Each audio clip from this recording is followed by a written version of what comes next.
Olá, seguidores e ouvintes deste podcast de tecnologia. Eu sou André Silva e esta é a Vertente Tecnológica.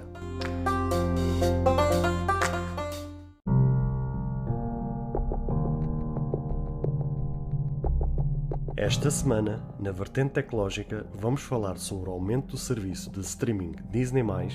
da redução de comissões da loja de aplicativos Google Play Store e da multa avultada do Procon de São Paulo sobre a Apple.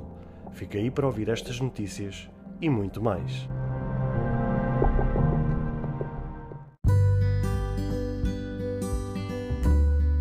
Bem-vindos ao episódio número 4, gravado a 21 de março de 2021. Bem-vindos à Vertente Tecnológica e queria desde já agradecer todo o feedback, todas as partilhas, todos os likes, toda a interação que vocês têm demonstrado com este podcast de tecnologia. Fico feliz de ver que há pessoas que estão a aprender e que estão a crescer na tecnologia por conta deste pedacinho que eu vos entrego a cada semana. E fico feliz porque dá-me uma certa força, um certo ânimo de a cada semana gravar-vos e trazer-vos as notícias mais quentes que ocorreram na semana anterior sobre a tecnologia. Esse sempre foi o meu propósito, trazer também o mundo da tecnologia a quem está fora da tecnologia, a quem não percebe nada da tecnologia e poder juntar todos, porque a tecnologia é de todos e para todos. Por isso, sem mais enrolação, vamos passar às próximas pautas, pois esta semana temos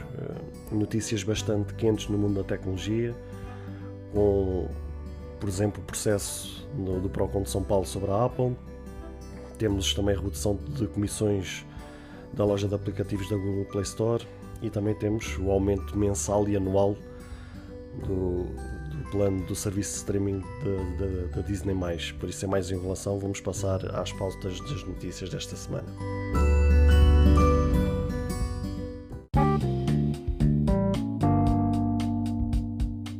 É já no próximo dia 26 de março que teremos o primeiro aumento da mensalidade da plataforma de streaming Disney+. Pelo menos para já, esta notícia só diz respeito ao mercado dos Estados Unidos. Esse aumento será de $1, custando agora $7,99, ao contrário dos $6,99 que custava antigamente. Não há para já informação se esse aumento se irá refletir em Portugal. Mas olhando, por exemplo, para a concorrência, como é o caso da Netflix, que teve o mesmo tipo de comportamento, poderemos esperar que a curto prazo esse aumento se irá refletir para as nossas terras. Esse aumento não só será para a questão mensal, mas também para a questão anual, passando dos $69,99 para os $79,99, que, feitas as contas, compensará mais e o aumento não se irá notar tanto. É de sublinhar que este serviço de streaming tem crescido cada vez mais com conteúdo original e tem séries muito procuradas, como é o caso do The Mandalorian ou do caso do WandaVision. Um serviço com milhões de subscritores em todo o mundo,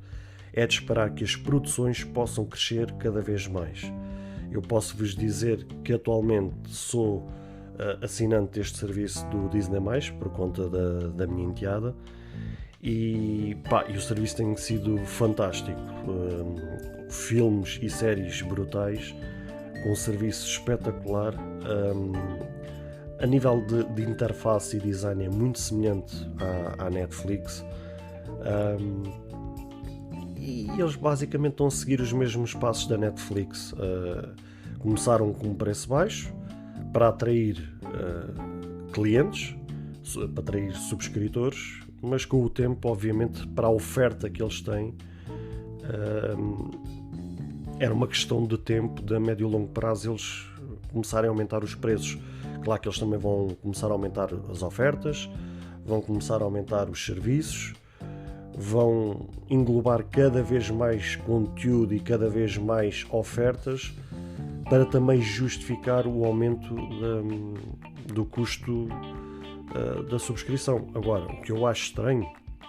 é que no caso da Disney, que é uma coisa que eu me lembro desde criança, sendo uma gigante como a Disney, acho que não precisava de seguir as mesmas pisadas da Netflix, porque a Netflix, quando veio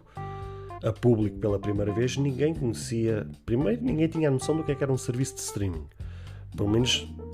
da forma como o conhecemos hoje. Talvez a Netflix é que trouxe à tona a verdadeira percepção do que é o serviço de streaming.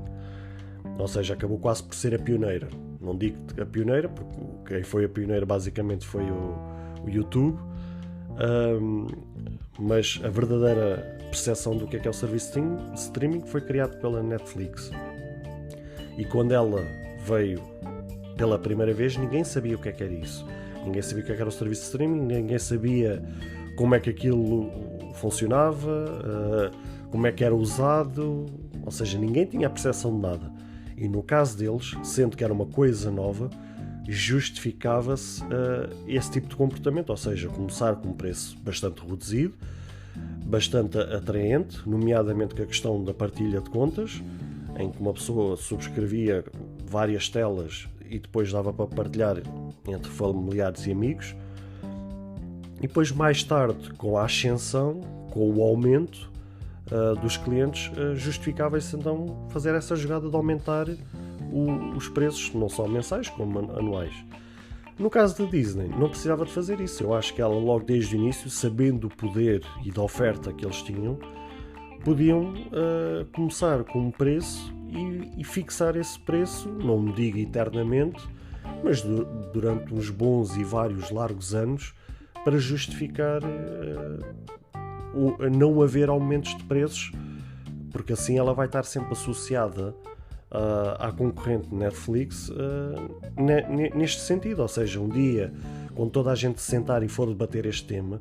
ela vai ser sempre comparada à concorrente, justamente porque seguiu a mesma estratégia que a concorrente. Foi começar com preço baixo para atrair clientela e mais tarde depois jogar a real e dizer assim: não, meus amigos, agora o preço é maior porque agora temos um serviço maior, temos uma oferta maior e por isso vamos agora igualar aqui as questões. Acho estranho eles realmente, sendo a empresa que são, tendo o poder que têm no mundo global e no mercado, não precisavam de seguir isso, mas é perfeitamente justificável porque de facto o conteúdo que eles têm e a qualidade que eles têm, de facto o valor que se paga mensalmente é bastante barato. E mesmo este novo aumento, que aqui a notícia fala em dólares, mas acredito que também em euros será 1 euro ou 2 euros, ainda assim compensará bastante e certamente não irá defraudar ninguém por ver esse aumento nas suas mensalidades ou nas suas anuidades.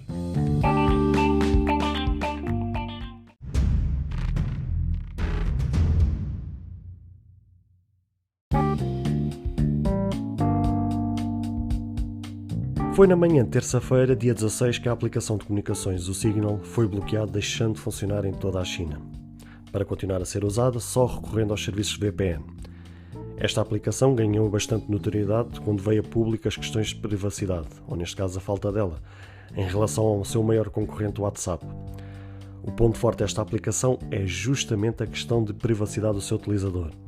pois em relação à concorrência é aquela que menos recolhe informações dos seus utilizadores. Bem sabemos que a China num todo é muito restritiva no uso das tecnologias, ao ponto de banir tudo e mais alguma coisa, como é por exemplo o caso dos serviços Google, onde eles se concentram muito nos seus próprios serviços, como por exemplo o WeChat. Não sabemos se neste caso foi isso que aconteceu, mas o que de facto aconteceu é que a agência Reuters tentou contactar a equipa de relações públicas do Signal, bem como também a administração chinesa de ciberespaço, mas sem sucesso. Duas notas importantes a salientar é que a app continua disponível na App Store da Apple, na China, e que o Signal continua a operar com normalidade no território autónomo de Hong Kong. No fim disto tudo, apenas podemos especular que isto poderá ter acontecido por conta do seu boom no crescimento e que a China poderá ter posto um travão somente para averiguar o Signal como um todo e retirar o bloqueio mais tarde, como já aconteceu em tantos outros casos. Eu posso-vos confessar que eu ainda tentei mexer no Signal durante algum tempo, principalmente quando veio essas questões de privacidade, não nego, tentei procurar uma alternativa ao WhatsApp e neste caso também ao Telegram. Ainda tentei mexer, instalar, só que o Signal acaba neste momento por estar condenado como tantas outras aplicações por conta da concorrência. Quando a gente temos alternativas como o WhatsApp e principalmente o Telegram, que até me têm surpreendido, porque a primeira vez que instalei o Telegram há uns anos atrás não tinha praticamente ninguém a usar aquilo, e hoje já tenho bastantes pessoas conhecidas, amigas, familiares, até mesmo na minha lista de contactos, que utilizam o Telegram, e quase diariamente recebo uma notificação de alguém que se juntou ao Telegram, e nesse aspecto para mim tem sido uma agradável surpresa. Mas tentei procurar um serviço de comunicações do mesmo género, com as mesmas funções, que de facto fosse um pouco mais privado, que não houvesse rastreio, que não houvesse recolha de dados. Só que ainda tive o aplicativo instalado durante algum tempo, de forma como alternativa, esperando que acontecesse com o Signal o mesmo que acontece, como aconteceu no meu caso com o Telegram, a ver se algumas pessoas entraram, mas pelo que eu tenho memória só tinha 2 pessoas, um grande amigo meu que também instalou na altura, mas depois deixou de usar, até que desinstalou, apesar que ele ainda está lá na lista de contactos, associado ao Signal, e depois foi um colega também de trabalho que também entrou também no Signal, mas só essas 2 pessoas, de resto não tenho mais ninguém na minha lista de contactos que usa essa aplicação. E tenho pena, porque de facto eu gostei daquilo que mexi, e achei e acho sinceramente que é uma aplicação que tem bastante potencial. Aqui a questão é que toda a gente já sabe como é que as coisas funcionam na China. Eles são muito, um mundinho deles muito fechado, eles têm que averiguar tudo e mais alguma coisa, são muito nacionalistas, gostam muito de criar os seus próprios serviços, de ter as suas próprias plataformas e disponibilizar aquilo que é seu para os seus clientes, e tudo o que venha de fora não presta, basicamente. Por isso é que há esta eterna guerra entre os Estados Unidos e a China, porque ambos os 2 países têm muita semelhança no seu modo de visão, que são muito nacionalistas, o que é deles é que é bom, o resto não presta, e então tudo o que venha de fora é sempre sujeito a um grande escrutínio, é sempre sujeito a uma grande análise, tem que se averiguar tudo e mais alguma coisa, tudo ao mais ínfimo pormenor, e depois há sempre estas questões. Só que o meu lamento no meio disto tudo é que, mais uma vez, por conta das decisões de alguém com poderes, quem sai prejudicado no meio disto tudo são os utilizadores, são os consumidores, são os clientes. O problema é que a gente no meio disto tudo não sabemos as verdadeiras motivações de quem está por detrás disto, porque se me provassem e eu tivesse a verdade absoluta de quem toma este tipo de decisões no sentido de serem ações que tivessem boas intenções, que fosse de facto para proteger a privacidade de cada um e que fosse para nos proteger, eu não me importaria que fossem tomadas este tipo de ações. O problema é que a gente não só não sabe, como muitas vezes as coisas apontam no sentido contrário. E por isso tenho pena que estas manobras que vão acontecendo diariamente no mundo da tecnologia, quem acaba sempre por pagar essa fatura é sempre o utilizador, e agora vamos acompanhar para ver o que é que vai dar esta história.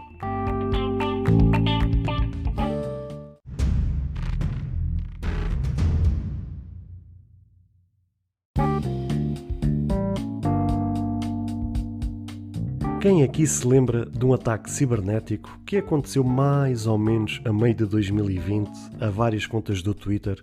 como por exemplo da Uber, Bill Gates, Elon Musk, Jeff Bezos, Kanye West e também da Apple? Pois bem, esse foi um ataque coordenado e que resultou num roubo em cerca de $100 mil em bitcoins. E agora o principal envolvido no ataque declarou ser culpado e ficará preso 3 anos numa instalação juvenil. Desses 3 anos, 7 meses já foram cumpridos, visto que foi capturado praticamente logo a seguir ao ataque. Uma nota importante a salientar é que o infrator, de nome Graham Clark, à data do ataque tinha 17 anos e, por consequência, foi considerado infrator juvenil, evitando assim uma pena mínima de 10 anos de prisão, caso já fosse adulto. Após o cumprimento dos 3 anos, Graham terá de cumprir mais 3 anos de liberdade condicional e, caso viole essa mesma liberdade, não cumprindo as regras, como é óbvio, será aplicado a pena de condenação de adulto, visto já ter os 18 anos. Durante esse período de liberdade condicional, está totalmente proibido de usar qualquer computador, a não ser, como é óbvio, que esteja a ser supervisionado por algum agente policial. A história girou em torno de Graham por ser considerado um mentor do ataque, mas outros 2 membros da equipa do ataque, Mason Shepard e Nima Fazeli, estão ambos presos. E eu lembro-me perfeitamente no dia, como se fosse hoje, eu que sou um utilizador assíduo do Twitter, de um dia ter acordado e abrir o Twitter e ver um chamado furdúncio no Twitter de postagens de montes de gente e mesmo até os sites noticiosos que eu costumo ver a nível de tecnologia a falar justamente desta polémica e lembro-me por exemplo da confusão que houve em torno do Bill Gates, principalmente do Elon Musk, que é uma das pessoas que eu sigo, da página da Apple, por exemplo, lembro perfeitamente, a virem logo de imediato a desmentirem, a dizer que aquilo não tinha sido eles, que nunca faria uma coisa daquelas. O que no caso do Elon Musk, sendo ele um defensor do Bitcoin, como todos nós sabemos, até meio que se estranhou, porque sendo ele um defensor do Bitcoin e sendo aquela postagem da forma como a postagem, neste caso tweet, da forma como aconteceu, ele acabou por se libar, mas se ele tivesse sido só o caso isolado, isto aqui podia ter dado muita confusão, porque bem sabemos que há pouco tempo ele tweetou alguma coisa sobre o Twitter, sobre o Bitcoin, que fez o Bitcoin disparar logo de imediato, ou seja, as ações do Bitcoin e a valorização do Bitcoin fez aumentar drasticamente assim que ele fez aquele Twitter a dizer que tipo, o Bitcoin é que era o futuro, qualquer coisa assim deste género. E se o ataque tivesse sido coordenado somente a ele, se calhar os atacantes não teriam sido pegos, isto teria dado uma confusão maior, só que ele acabou por passar nos intervalos da chuva justamente por conta de haver mais pessoas e mais empresas terem sido envolvidas neste roubo. E essa que foi a sorte da parte do Elon Musk. Mas lembro perfeitamente, como se fosse hoje, todos os canais noticiosos de tecnologia e mesmo o próprio Twitter estava num grande furdúncio, numa grande confusão, justamente por conta disso, que levou inclusive o Twitter a ter que agir rapidamente, a ter que mudar, salvo erro, não sei se foi a palavra espaço, ou sei que eles tiveram que fazer qualquer alteração ali dentro de forma drástica e rápida para que evitasse maiores confusões. E lembro-me que houve muita gente a sair lesada, estamos a falar de $100,000 em Bitcoin, muita gente que foi lesada e que não perdeu literalmente o dinheiro, porque não houve ninguém que tivesse restituído estas pessoas. É assim, estamos a falar de $100,000, que $100,000 a dividir por estas empresas todas, o justo era que eles tivessem devolvido às pessoas que comprovadamente fizeram aquilo de boa fé e por inocência, o justo era devolverem. Não diga àqueles que se calhar fizeram de má fé ou algo do género, mas pelo menos àqueles de boa fé e que fizeram de forma inocente e porque acreditam nestas empresas e nestas pessoas, que lhes tivesse sido devolvido o dinheiro. Tenho pena pelo rapaz e pela equipa que estamos a falar de jovens, pelo menos àquela data eram jovens, agora estamos a falar de adultos. Mas fez-se justiça, e esse é que é o mais certo. Ou seja, fizeram porcaria, fizeram aquilo que não deviam, tentaram fazer algo para se enriquecer, não sei se para enriquecer ou para deixar uma marca, mas fizeram algo de errado e agora pagaram por isso. E de certa forma, de um lado fico com pena, porque estamos a falar de jovens, mas por outro lado feliz porque vimos finalmente a justiça a atuar neste tipo de casos.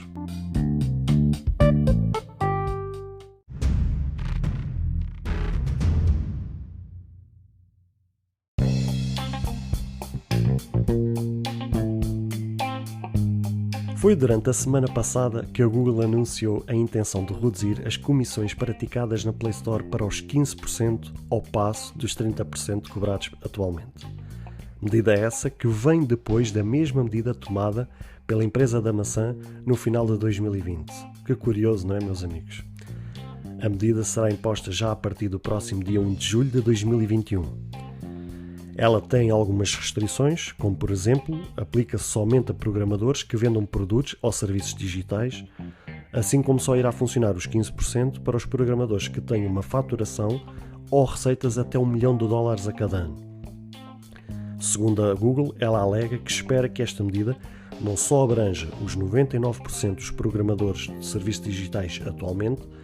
assim como nos possa ajudar a crescer, aumentando os seus negócios. Ela espera que isto crie um certo estímulo aos programadores na criação dos seus conteúdos para a plataforma Android. Uma nota importante de se referir é que este cálculo para as receitas de $1 milhão a cada ano é feito após cobradas as devidas comissões. Neste caso, a gigante norte-americana aplicou não só a mesma percentagem de comissão, como a mesma forma de aplicação e cálculo que a Apple aplicou no final de 2020. E esta notícia tem tanto de estupefacção como de curioso. Ver que batem tanto na Apple pelas medidas que ela toma, e eu lembro-me perfeitamente o quanto bateram na Apple quando ela tomou esta medida, porque reza a lenda que esta medida que a Apple tomou foi após a confusão que ela tem em tribunal, que é Epic. Porque se vocês bem se lembram, eu até noticiei em episódios anteriores, que existe aquela confusão da Apple com a Epic, que está em tribunal justamente por conta desta história das comissões. E como ela estava a ser acusada porque cobrava taxas muito altas e que isso prejudicava os pequenos e grandes negócios, que isso muitas vezes podia prejudicar as empresas, etc.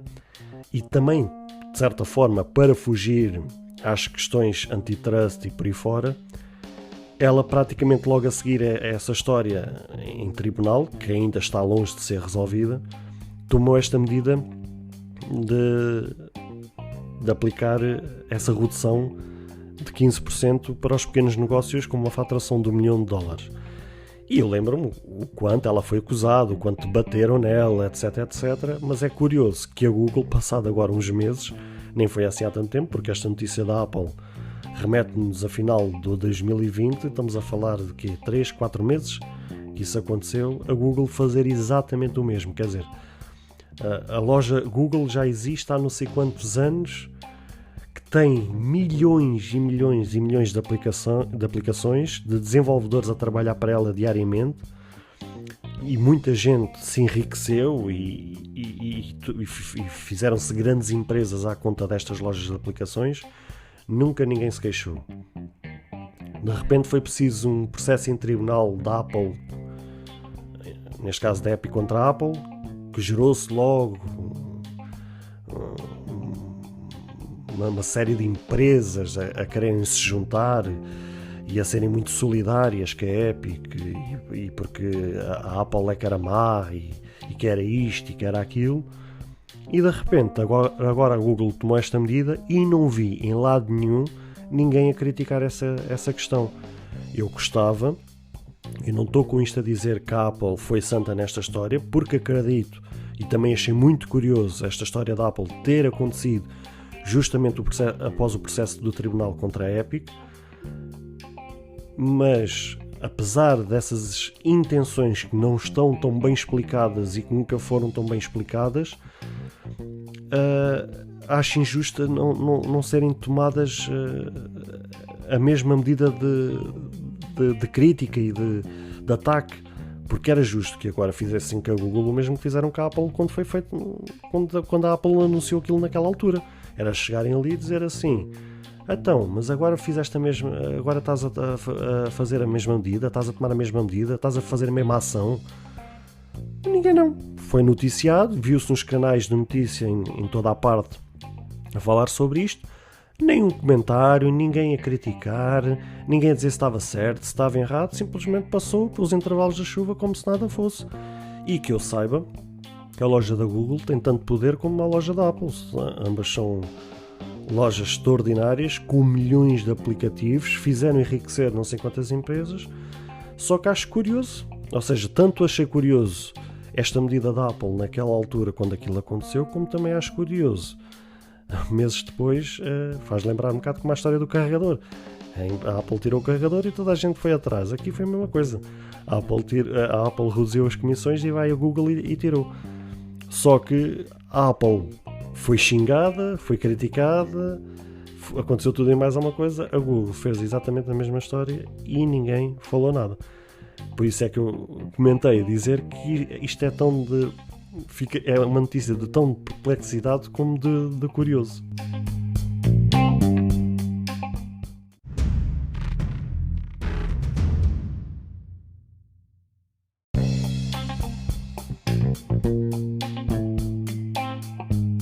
Todos sabemos aqui que a plataforma de vídeos, o YouTube, tem sido usada ao longo destes últimos anos como ferramenta de distração e de entretenimento. Mas ao mesmo tempo, tem sido profissão para muitas pessoas, onde ali é a sua fonte de rendimento, apesar que aqui, por exemplo, em Portugal, é uma realidade extremamente difícil. Mas um dos problemas que os criadores têm enfrentado ao longo deste tempo tem sido os direitos autorais, com constantes quebras e violações desses mesmos direitos de autor. Já há bastante tempo que o YouTube tem uma máquina avançada para detectar a todo o tempo esse tipo de violações. Mas muitos criadores têm queixado que essa máquina demora muito tempo a detectar esses problemas, pois quando atua, já o vídeo foi upado há algum tempo, fazendo com que o vídeo esteja fora do ar por tempo indeterminado e assim perder as visualizações, que por consequência perde toda a monetização por parte dos anúncios e perdendo assim todo o engajamento que o vídeo pudesse ter. Mas sabe-se agora que essa mesma máquina será bem melhor e irá atuar numa fase ainda mais precoce. O YouTube irá testar em breve um sistema que irá detectar esse tipo de violações enquanto o vídeo está a ser carregado antes de estar disponível na plataforma, de forma a que o problema seja detectado antes de estar disponível online e assim, se o vídeo tiver problema, o criador de conteúdos poderá logo fazer a contestação e resolver logo numa fase inicial com o YouTube. Assim, a grande vantagem passa para quando o vídeo estiver 100% online, estará devidamente aprovado sem qualquer problema, para então não prejudicar os criadores de conteúdo em todo o mundo. Até à data da gravação deste podcast, o YouTube não se pronunciou de forma oficial, estando esta ferramenta a ser testada na versão desktop e recorre ao sistema do Content ID. Eu, quando vi esta notícia na semana passada e me informei bem de como é que isto se iria processar, fiquei bastante feliz, porque tenho gente conhecida e conheço bastantes pessoas neste mundo da tecnologia que são criadoras de conteúdo, seja de podcast, seja de canais de YouTube, seja daquilo que for, que têm enfrentado estes mesmos problemas. Como vocês sabem, este foi o meu segundo podcast, porque o meu primeiro, que era o AS News Tech, foi derrubado justamente por conta dessa mesma quebra. E eu passei justamente esse mesmo problema, que foi, eu gravei o episódio, ou neste caso o teaser, que continha uma música, por acaso eu tinha pago por essa música, não para ela ficar 100% minha, mas com a devida aprovação de quem a criou, de poder usar em qualquer parte. Esse era o trato, ou esse era o contrato, entre aspas, que era, eu pagava por um valor que me permitia, perante o criador da música, poder usá-la em qualquer parte. E eu gravei um teaser com um outro nome de podcast, pus os créditos na descrição do teaser, pus isso tudo, foi lançado, foi para o ar, chegou a estar em várias plataformas de podcast e passado uns dias foi derrubado pelo Spotify e depois mais tarde, passado 2 ou 3 dias, foi derrubado pelo Anchor por conta de direitos autorais. E nem sequer me deram a oportunidade de responder, nem me deram a oportunidade de contestar, só simplesmente disseram assim: olha, isto você está a abusar e coisa e tal, tchau. E eu sofri justamente desse problema, ou seja, eu gravei aquilo, foi para o ar, ninguém detectou nada e depois passados uns dias é que detectaram e mandaram-me abaixo. Ou seja, o justo era eu ter gravado, antes de ir para o ar, ter sido analisado e eles depois dizerem assim: olha, atenção, que estás a usar aqui este pedaço que não devias usar, vê lá se queres corrigir antes disto ir para o ar. Se corrigires isto, diz-nos que a gente depois analisa e coloca isto no ar. Isso é que era o certo, porque assim eu tinha mantido o meu podcast, tinha corrigido a tempo e a horas e nada daquilo teria acontecido. Ou seja, eu passei na pele aquilo que muita gente que eu conheço nesta área de criação de conteúdos tem passado, que é: gravam as coisas, carregam neste caso no YouTube, vai para o ar e depois ou a própria ferramenta do YouTube ou alguém que contesta chega ali, faz dá um strike ou queixa só ao YouTube e depois é que o YouTube recorre. Só que nesse processo todo já o conteúdo já está no ar, e de repente é derrubado, em que se perde todas as visualizações, perde todo o engajamento que aquilo pudesse ter, e vai completamente para o saco. Quer dizer, aquilo depois ainda dá a oportunidade de corrigir, só que o problema é que já depois de corrigido, todas aquelas visualizações, que é o que mexe depois com os anúncios, com aquilo que depois o criador de conteúdos poderá faturar sobre os anúncios, perde-se completamente por conta dessa correção. Neste caso, eu quando vi esta notícia fiquei extremamente contente por ver que finalmente, ao que tudo indica, o YouTube irá disponibilizar uma ferramenta, não sei se é a mesma Suma Nova, que irá trazer logo a correção enquanto o vídeo está a ser carregado. Estamos a falar neste caso do YouTube, como poderá depois também estender-se mais tarde a outras plataformas. Mas neste caso no YouTube poderá fazer-se logo a correção e logo o YouTube dizer assim: olha, meu menino, aqui tens problemas aqui neste trecho aqui, nesta parte do vídeo. E o criador pode chegar logo ali, editar, cortar o que tiver que cortar, fazer a correção que tem que fazer e depois sim,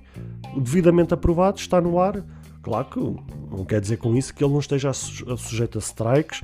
ou receber uma queixa por parte de alguém via YouTube para derrubar o canal caso esteja a infringir alguma coisa. Mas isso já estamos a entrar noutra pregação. Neste caso aqui em concreto,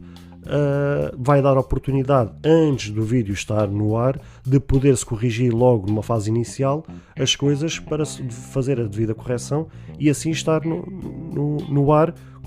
Neste caso, quando for para o ar, já estar 100% operacional, 100% aprovado, sem problemas por parte do YouTube, sem problemas por parte do público, neste caso, e assim o vídeo, quando for para o ar, ter o engajamento que devia ter, que não foi-lhe permitido,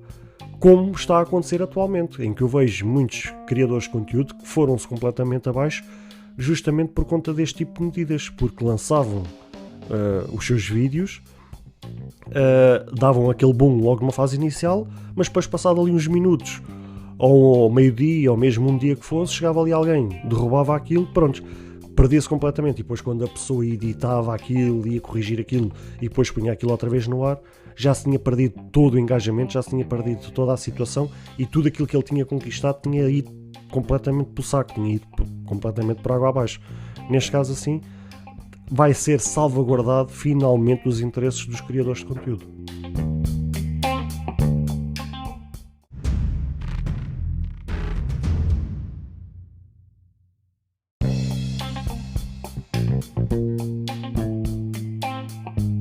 Uma das coisas que eu sempre tive dificuldade em compreender foi o facto de uma aplicação demorar tanto tempo a sua instalação, quanto principalmente eu sei que estou com uma boa net e a aplicação é até relativamente pequena. Quem nunca pensou ou passou por isso, não é verdade, meus amigos? Pois bem, pensando exatamente nessa questão, a Google prepara-se para implementar uma nova ferramenta para resolver exatamente esse problema, de nome Otimização de Instalação de Aplicações. Esta ferramenta passará por a Google analisar os padrões dos seus utilizadores no uso das suas apps enquanto as usamos, para que ela analise quais as partes que mais usamos e é nesse sentido que ela irá instalar primeiro. O restante fica para depois, caso o utilizador queira usar as restantes funcionalidades da aplicação, libertando assim espaço e uso de RAM no dispositivo, pois assim, ao invés de abrirmos a aplicação por completo, ela só irá abrir aquilo que está instalado que o utilizador queira usar ou que usa com maior frequência. Claro que este processo passa pela monitoria do Google ao utilizador, mas pensando justamente na questão da privacidade, essa ferramenta poderá ser desativada nas definições da Play Store, pois ela virá ativa por padrão. Ela ficará sempre disponível de qualquer das maneiras, mesmo para aqueles que não queiram usar este recurso. Não se sabe ao certo quando é que este recurso ficará disponível, mas deve estar para muito breve, visto que a última atualização da Play Store já faz referência a esse mesmo recurso ou a esta mesma ferramenta. E quando eu vi esta notícia, fez-me pensar muito, porque uma das coisas que eu sempre enfrentei ao longo dos anos, tanto na questão do Android, como eu fui utilizador durante muitos anos, e mesmo até mais recente no iOS, sempre enfrentei esse problema, ou seja, lembro-me quando às vezes baixava um pequeno aplicativo, não digo um jogo, que normalmente um jogo ou uma aplicação maior, mas normalmente os jogos que têm normalmente 1 GB, 2 GB, 3 GB, ou às vezes até mais, esses a gente sabe que demora bastante tempo, mas não me saía da cabeça, era às vezes aplicações pequenas, ou mesmo até as atualizações delas, né? Mas principalmente a instalação da aplicação, mesmo quando eram pequenas, às vezes ficava ali muito tempo, e às vezes eu estava com o telefone perto do router, com a internet a bombar a 100%, com uma boa internet, com tudo, o sinal do Wi-Fi extremamente forte, tudo 5 estrelas, e às vezes uma aplicação demorava uma eternidade não só para baixar, como depois há aquele processo em que ela baixa e depois começa a dizer a instalar, ou seja, aí já não tem a ver com a net, já tem a ver depois com o próprio telemóvel. E fez-me, quando vi esta notícia, fez-me recuar bastante no tempo, e mais até no tempo agora atual, porque estamos a falar depois de sistemas diferentes. Aliás, lembrando que também até mesmo no Windows Mobile eu também passei justamente pelo mesmo problema. Ou seja, estamos a falar aqui de 3 plataformas diferentes que usam maneiras de processamento diferente, que têm interfaces completamente diferentes, mas que ao fim e ao cabo usam a mesma forma, que é uma loja de aplicativos em que tu chegas ali, clicas para instalar e ela instala aquela aplicação no teu dispositivo, e estamos a falar de 3 plataformas completamente diferentes, em que em ambas as 3 eu passava pelo mesmo. E quem fala na questão por exemplo, num smartphone ou de um tablet, também falo, por exemplo, na questão do computador, mesmo até na questão do computador eu sempre passei por isso. Eu agora recentemente estou a usar o sistema do Mac, mas durante muitos anos fui utilizador do Windows, e ambos os sistemas eu passo exatamente o mesmo. Ou seja, quando é para instalar demora bastante tempo. E eu, quando vi esta notícia, fez-me pensar exatamente isto: mas por que raio, se eu estou com uma boa net, se o telemóvel ou o dispositivo que eu estou a usar é bom, é rápido a processar as coisas, porque é que demora tanto tempo a baixar e a instalar essa mesma aplicação? Não faz sentido nenhum. E de facto agora, a ver justamente esta notícia, é que eu pude perceber que existe todo um background por trás disso, ou seja, existe um propósito, o porquê destas coisas acontecerem. É porque a aplicação ou o programa em si está cheio de recursos, ou seja, está cheio de ferramentas, e não só para baixar aquilo, mas principalmente para instalar, requer com que o dispositivo onde se está a instalar aquilo ou onde se está a baixar aquilo requer ter que ler toda a informação e depois processá-la dentro do dispositivo que se está a operar, para depois poder usar. E achei esta ferramenta extremamente interessante. Vamos lá ver se a Google não vai dar um tiro no pé causa desta questão da privacidade, se irá fazer realmente com bom intuito, de forma a proteger os seus utilizadores, porque achei a ferramenta realmente bastante interessante, ao permitir que ela analise o nosso comportamento dentro daquela aplicação e que só instale, mesmo que seja uma aplicação nova. Lá que se é uma aplicação nova, a plataforma não tem como saber como é que a gente usa aquela aplicação. Mas, por exemplo, só instalar numa fase inicial aquilo que é o mais básico,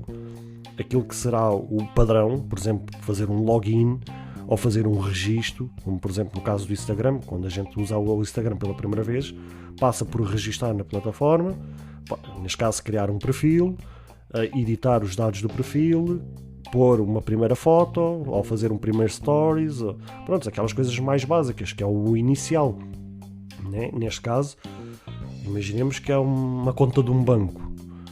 que a gente está a instalar uma conta do banco, chegar ali, as primeiras coisas é fazer um login, ou um registro qualquer, ou seja, neste caso o dispositivo só irá instalar aquilo que é o básico para a aplicação arrancar. E depois, logo a partir do primeiro momento, ele irá analisar as coisas que a gente está à procura, e à medida que a gente for à procura ou que vai usar aqueles recursos, é que ele irá instalar o restante. Eu achei isto bastante curioso e bastante interessante, porque assim vai realmente libertar todo o processamento, toda a leitura da RAM, fazendo com que não só as coisas tornem-se mais rápidas, e se calhar muitas vezes estamos a baixar um aplicativo ou um programa extremamente complexo, que às vezes a gente só precisa de usar o básico, nem precisa de usar as funcionalidades todas, e estamos a baixar tudo por inteiro quando só vamos usar se calhar 10% de todo esse programa ou de toda essa aplicação.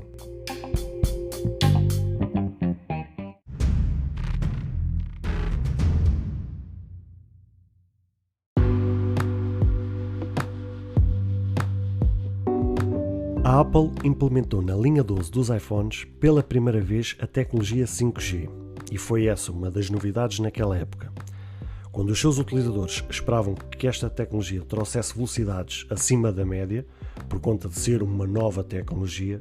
a verdade é que foi feito um comparativo com aquilo que já existe na concorrência no mundo Android, e o iPhone 12 desiludiu ao estar longe do que aquilo que era esperado. Apesar que na Europa, em modo geral, a tecnologia 5G está aquém da sua adesão e utilização. A verdade é que é nos Estados Unidos onde as operadoras têm feito uma forte aposta nesta tecnologia, e foi com base nisso que uma recente avaliação por parte da OpenSignal mostrou a realidade das velocidades dos dados móveis do 5G entre os iPhones e os vários modelos do Android, como por exemplo o Samsung S21 5G, o TCL Relv 5G ou até mesmo o OnePlus 8T+, que estão à frente nas velocidades com 56, 49.8 e 49.2 megabits por segundo relativamente, ao passo que o iPhone 12 Pro, por exemplo, só atinge 36.9 megabits por segundo. Outra coisa importante de salientar é o facto de compararmos as velocidades entre o iPhone 11 Pro 4G e o iPhone 12 Pro 5G, em que a diferença é pouco mais de 10 megabits por segundo.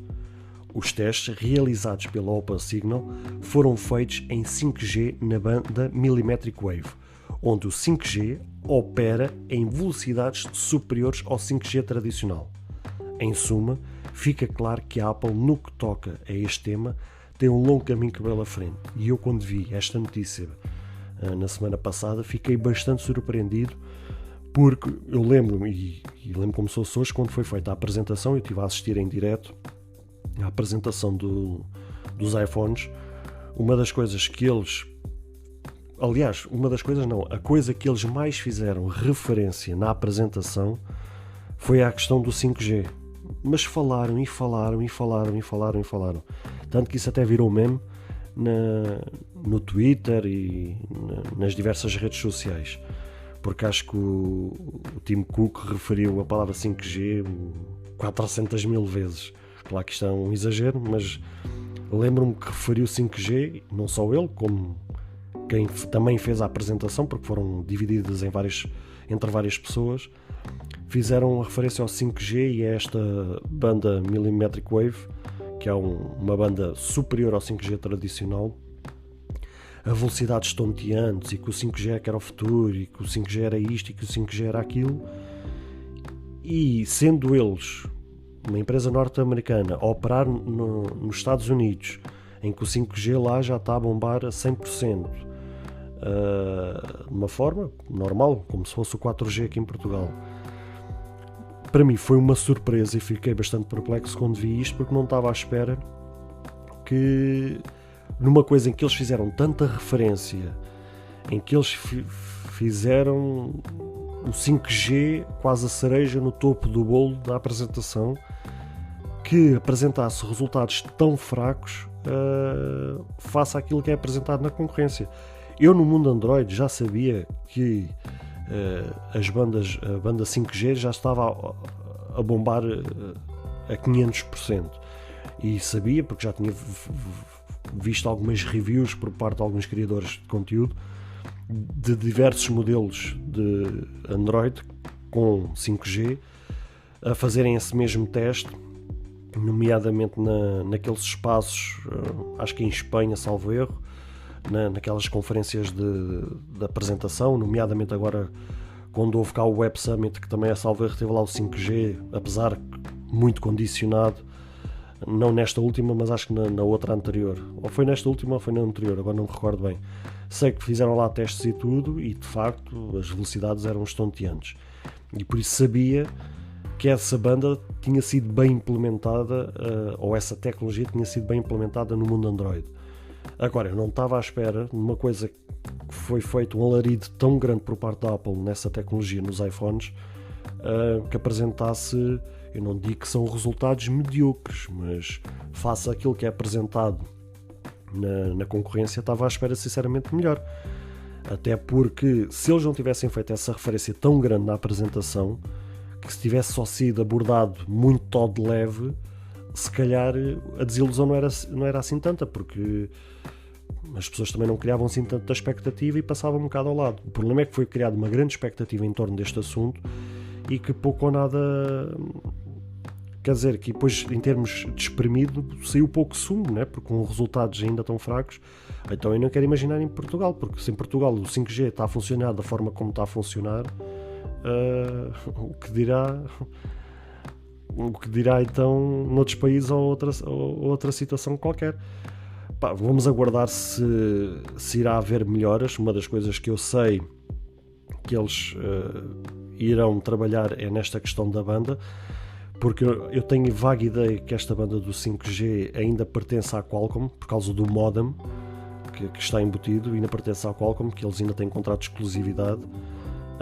Mas que eles estão a trabalhar num modem próprio, com bandas próprias, não é bandas próprias, mas com um modem que permite usar estas bandas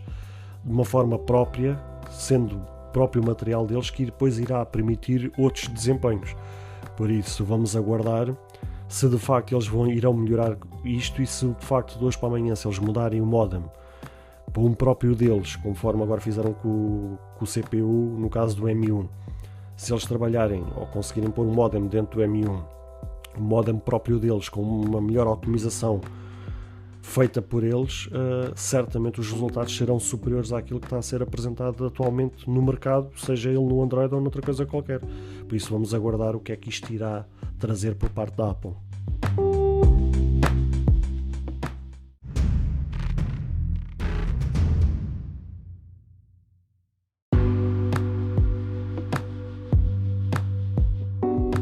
Foi na semana passada que, após uma reunião entre o Procon de São Paulo e os representantes da Apple, que terminou sem qualquer tipo de entendimento ou acordo, que o Procon avançou com uma avultada multa de 10,5 milhões de reais. Esta multa, segundo a mesma, diz respeito a propaganda enganosa, cláusulas abusivas e caixa sem carregador. Mas vamos por partes. Quanto à propaganda enganosa, a Procon alega que a Apple enganou os seus clientes em relação aos iPhones, em que a empresa da maçã fez sempre publicidade à resistência à água. E já houve vários relatos de clientes com problemas neste sentido em relação ao iPhone 11 Pro. Segundo consta, existe essa resistência e uma certa proteção para questões de emergência, mas não o suficiente para servir de garantia. E é aqui que entra a segunda questão. as supostas garantias abusivas. A Procon alega que a Apple se isenta de toda e qualquer tipo de garantia legal ou implícita contra defeitos ocultos ou não visíveis. Da mesma forma que não assume responsabilidades ou não garante o funcionamento dos aparelhos de forma contínua ou sem erros por meio de software, ou seja, se surgir um erro que tenha acontecido após uma atualização, nada feito. Por último, e aquela que levantou mais polémica no mundo inteiro, a retirada dos carregadores da caixa, que, segundo a Procon, infringe a lei ao não ser disponibilizado ao consumidor um elemento essencial para o funcionamento do dispositivo. Nota importante é que recentemente um consumidor, no Brasil, processou a Apple por esta questão por falta do carregador, tendo perdido em tribunal, pois o juiz declarou que essa informação foi bem divulgada pela empresa da maçã e que a retirada do carregador foi bem justificada. E esta, meus amigos, tem sido uma polémica daquelas que tem rodado o mundo tecnológico de uma forma que vocês não queiram saber. Porque existe, ou seja, este é um daqueles temas que levanta dois lados da moeda. Um lado que quem defende esta política porque acha que a Apple fez bem, que isto era um caminho incontornável, que esta questão dos carregadores era assim, que teria que acontecer, etc, etc. Mas depois existe o outro lado da moeda de muita gente que levantou, e daqueles que eu praticamente, aqueles sites noticiosos e os criadores de conteúdo que eu acompanho, quase todos eles deram porrada, entre aspas, à Apple neste sentido. Em relação aos carregadores, acho que não há muito a ser falado, porque, e aqui também critico veementemente a questão dos carregadores, porque eu até era capaz de defender esta prática da Apple se essa retirada, a diferença no valor, tivesse sido repassado para o consumidor. Ou seja, o que é que eu quero dizer com isto? Vamos imaginar que um telefone mais básico custa 800 euros e eles retiram o carregador. O que era justo era, em vez de custar 800, custar 770 ou 750, para que essa diferença pudesse fazer com que o utilizador, caso quisesse, comprasse o carregador. Só que não houve o repassar dessa diferença ao consumidor. Ou seja, a Apple encheu os bolsos por não ter disponibilizado esse carregador, porque permitiu diminuir o tamanho das caixas, o que por consequência permitiu transportar mais carga em contentores e pagando assim o mesmo valor de contentor, transportando mais material, o que a nível de custos beneficiou e muito a Apple, e ao mesmo tempo não repassou um pequeno desconto no cliente. E se eles tivessem feito isso, de facto, toda esta ideologia, toda esta bola que eles levantaram, teria sido correta e ninguém teria batido na Apple. O problema é que não foi isso que aconteceu. Em relação às garantias, também já tenho acompanhado ao relato de algumas pessoas, e há um criador de conteúdos que algumas vezes eu sigo, que tinha um iPhone e que apanhou umas pingas de chuva, ou seja, ele ia andar na rua, choveu aquela chuva miudinha e caiu algumas pingas para o telefone e que o iPhone literalmente morreu, apagou. E quando ele foi contestar a Apple se cortou, e que fez com que ele depois tivesse levado o caso a tribunal, e depois nunca mais soube como é que isso ficou. Mas sei que ele avançou para tribunal por conta desta questão. Por isso, esta história das garantias, tenho pena que em muitas situações a Apple tenha-se cortado e tenha prejudicado os seus clientes nesse sentido, e acho que estava na hora deles, em determinadas questões, nem que para isso fizesse com que levasse mais tempo a ser analisado, mas faria com que protegessem mais os interesses dos seus clientes, já que eles alegam tanto e batem tanto a mão no peito que o interesse dos seus clientes, como por exemplo o caso da privacidade, é o que conta, porque os seus clientes é que são importantes, e depois em questões tão básicas como estas acabam por se deixarem perder. E depois, em relação às propagandas enganosas, estamos a falar de marketing. Isso faz a Apple, faz uma Samsung, faz uma Huawei. Eu lembro-me casos como a Samsung e como a Huawei e até mesmo o OnePlus, quando faziam aqueles sets de publicitário a dizer que estavam a filmar aquilo com as câmaras dos seus próprios telefones e depois vinha-se a provar que afinal era com os telefones, era com uma DSLR, quer dizer, infelizmente são jogadas de marketing que nem no entender das empresas acham que vale tudo no mercado e não vale. Acho que valia a pena as empresas serem mais transparentes, e tenho a certeza que ganhariam e iriam garantir mais clientes por serem mais transparentes, por serem mais verdadeiras, se transpusessem a verdade sobre as questões, e em vez de estar a inventar às vezes publicidades enganosas que por consequência faz com que leve ao engano, e muitas vezes desenrola-se processo em tribunal por conta desses erros que podiam ser perfeitamente evitados.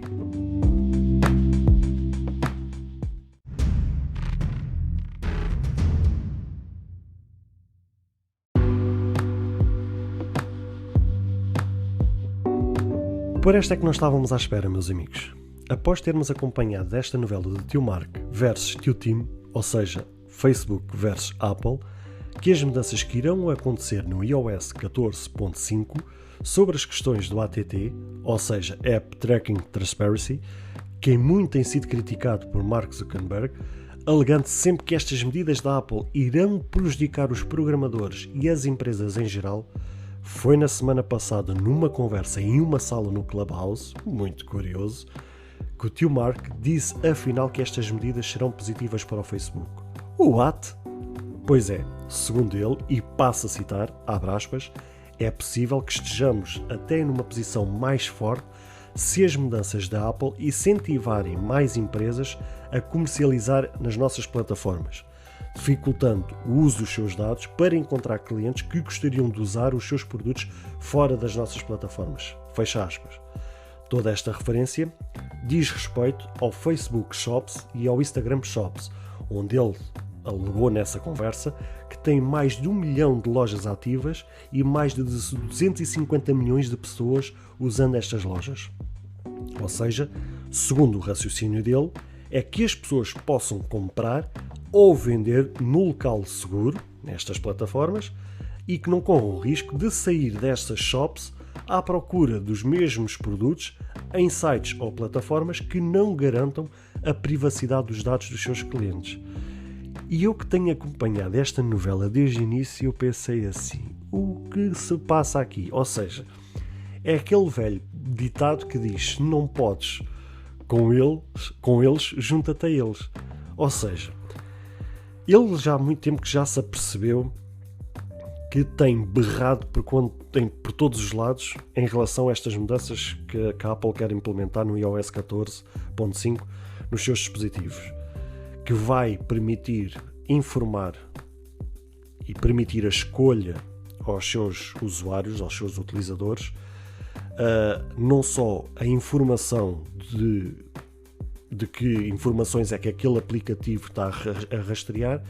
e vai permitir ao utilizador poder ou não bloquear, ou neste caso não instalar. O que é estranho, porque esta questão já existe na Google há imenso tempo. Eu lembro-me quando usava o Xiaomi, primeiro, quando eu ia baixar o aplicativo, já me aparecia uma janela pop-up que me dizia o que é que aquela aplicação iria ter acesso. Depois, dentro da MIUI, que é a interface da Xiaomi, eu conseguia aceder à aplicação e permitia ou restringia aquilo que eu queria. Ou seja, esta situação já acontecia na Google. Mais uma vez digo, já acontecia na Google e nunca foi um problema para o Facebook. Misteriosamente, a Apple vai fazer exatamente o mesmo, em que vai obrigar aos seus programadores, a quem desenvolve os aplicativos, a dizerem o que é que estão a rastrear naquele aplicativo em relação aos seus utilizadores. Ou seja, vão obrigar a que saia uma atualização que diga assim, esta aplicação tem acesso a isto, a isto, a isto, a isto, coisa que já existe na Google Play Store. E após esta medida, tem-se visto uma guerra infernal, salvo erro, acho que até já está a levar para questões de tribunal. O Facebook já levar mesmo a Apple em tribunal por questões disto, porque alegam que irão ser prejudicados, não sei o quê. Já tem havido fontes internas que têm dito que eles querem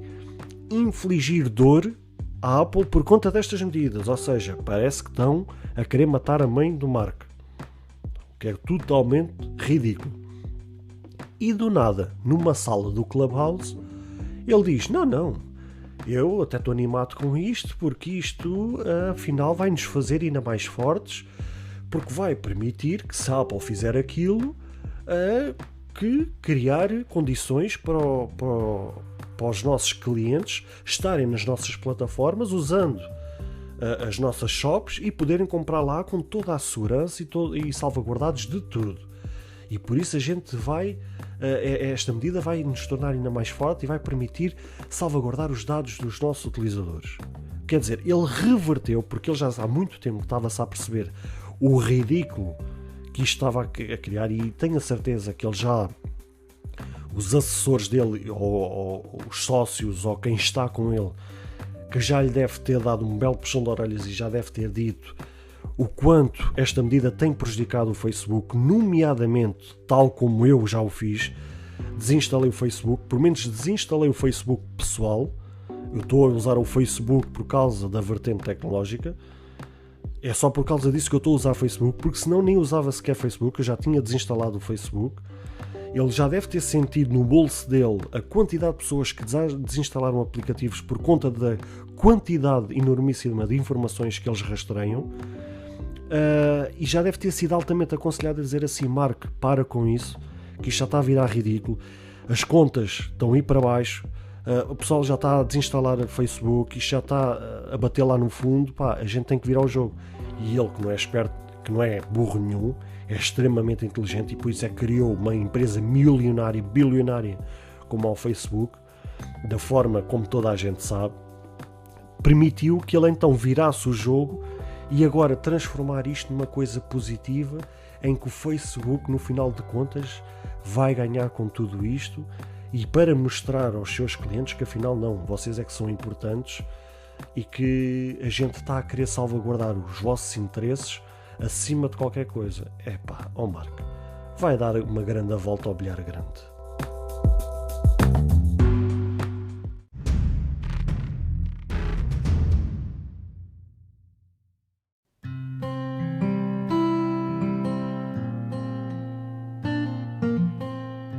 Bem, caros ouvintes, chegamos ao fim de mais um episódio. Espero que tenham gostado. Se gostaram deste episódio, passem na iTunes Store e avaliem este podcast. Ou se a vossa plataforma de podcast permitir fazer alguma avaliação, então peço que possam fazê-lo, para que seja recomendado nas pesquisas e chegue a mais pessoas. Se vocês quiserem ser apoiantes deste projeto isento e livre de tendências, basta aceder ao link que está na descrição deste episódio. Caso tenham alguma dúvida ou queiram fazer alguma crítica, seja ela positiva ou negativa, ou até mesmo queiram sugerir algum tema para ser falado no futuro em algum episódio, todos os contactos estarão na descrição de cada episódio, incluindo este. Beijos e abraços e até à próxima semana.